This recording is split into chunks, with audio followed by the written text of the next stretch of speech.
A special thank you to each of our subscribers who make this channel possible. Here's today's story.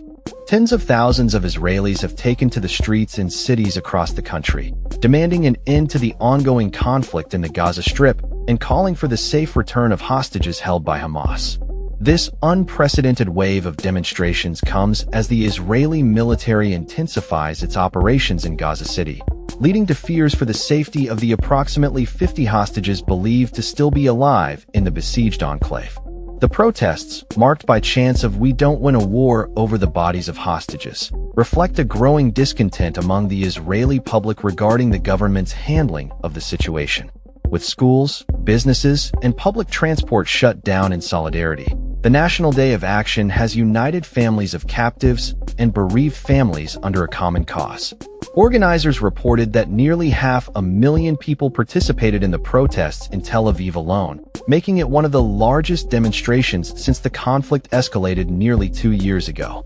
Among the demonstrators was Ophir Penso, a 50-year-old Arabic teacher, who expressed the urgency of the situation, stating, "This is probably the last minute we have to save the hostages that are being held in the Hamas tunnels for almost 700 days. The renewed energy of the protests comes after the Israeli Security Cabinet approved plans to advance on Gaza City, a move that has drawn international condemnation and raised concerns about the humanitarian crisis unfolding in the region. As protesters gathered at Tel Aviv's Hostage Square, a large Israeli flag adorned with the faces of captives was unfurled, symbolizing the collective grief and determination of families waiting for their loved ones to return. The Hostages and Missing Families Forum, which represents relatives of those still held captive, declared a nationwide strike, emphasizing their call to bring back the 50 hostages in the war. They warned that without immediate action, the hostages could be lost forever. President Isaac Herzog has voiced his support for the captives' return, urging for international pressure on Hamas while dismissing calls for a ceasefire. However, this stance has drawn criticism from various segments of society, including former captives and their families, who argue that military pressure only exacerbates the plight of hostages. Former captive Arbel Yehoud remarked, "Military pressure doesn't bring hostages back, it only kills them. The only way to bring them back is through a deal, all at once, without games."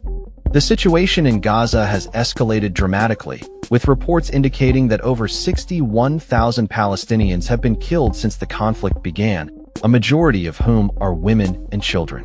Rights groups have labeled Israel's actions as genocidal, further isolating the country on the international stage. Amid this turmoil, many protesters expressed their frustration not only over the war, but also about the internal divisions within Israeli society and the nation's deteriorating image worldwide. As the protests unfolded, police reported that they had made dozens of arrests and employed water cannons to disperse crowds blocking major thoroughfares, including the highway linking Tel Aviv and Jerusalem. Despite the police response, the demonstrators remained resolute, with many wearing makeshift patches on their clothing marking the number of days their loved ones have been held captive. The protests also drew support from various sectors, including major unions, artists, and celebrities, who joined in solidarity with the families of the hostages. Notably, the two main theaters in Tel Aviv halted performances, and businesses across Jerusalem closed their doors in a show of support for the movement. As demonstrators continued to rally, they voiced their hopes for an end to the war and a push for a more stable future in the Middle East.